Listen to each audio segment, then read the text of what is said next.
बिस्मिल्लाहिर्रहमानिर्रहीम। प्यारे बच्चों, अस्सलाम वालेकुम। मैं हूं सरफराज अली, जाविया स्कूल सिस्टम से।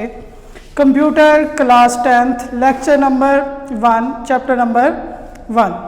प्यारे बच्चों, आज हम जिस टॉपिक को डिस्कस करने जा रहे हैं वो है problem solving, steps for problem solving, specify requirements, problem identification. ये वो हमारे टॉपिक्स हैं जिनको आज हम डिस्कस करेंगे। सबसे पहले प्रॉब्लम सॉल्विंग को डिस्कस करने के पहले हमें पता होना चाहिए कि प्रॉब्लम है क्या। What is meant by problem? A problem is a statement, is a challenge, is a hurdle, difficulty या any situation that need to be removed या resolve is called problem.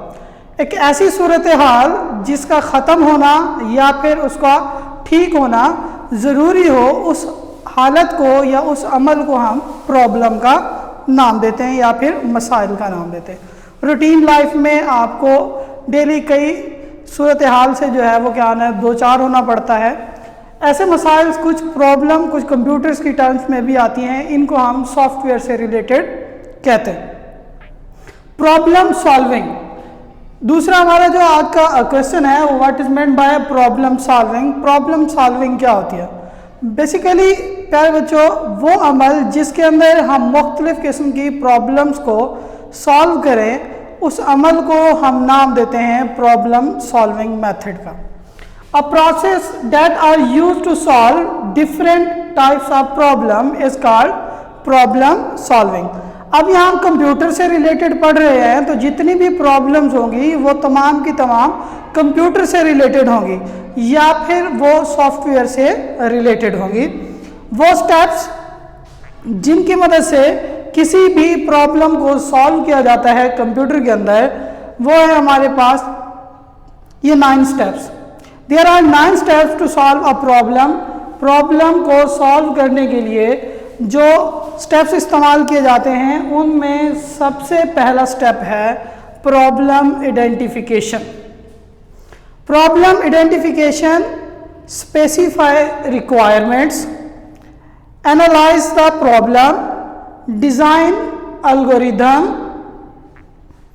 Right the program या फिर coding. Number 6 पे है test and debug the programme.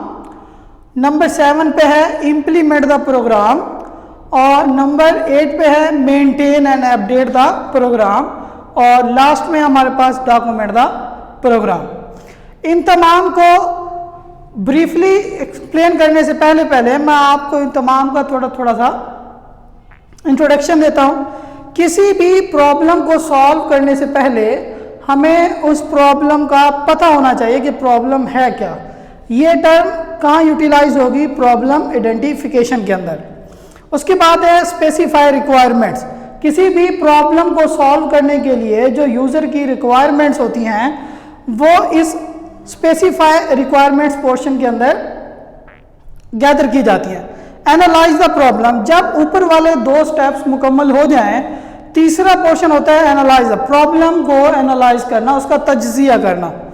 Design algorithm. अब उस problem को तज्जिया करने के बाद अब उसके एल्गोरिथम बनाए जाते हैं, स्टेप बाय स्टेप प्रोसीजर बनाए जाते हैं जिनकी मदद से प्रॉब्लम को सॉल्व किया जाता है। उसके बाद है प्रोग्राम की कोडिंग। जब आप एल्गोरिथम बना लेते हैं तो उसके बाद आप उसकी कोडिंग जो है वो आसानी से कर सकते हैं।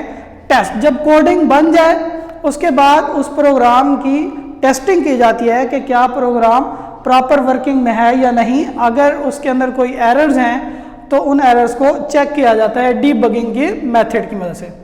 अगर तो हमारा अमल जो है वो सारा कंप्लीट हो जाए, उसके अंदर एरर्स ना हो, तो आप उस प्रोग्राम को वर्किंग के लिए इम्प्लीमेंट कर देते हैं किसी भी साइट पे। उसके बाद वक्फे से उसके अंदर मेंटेनेंस और उसकी अपडेशन की जाती है।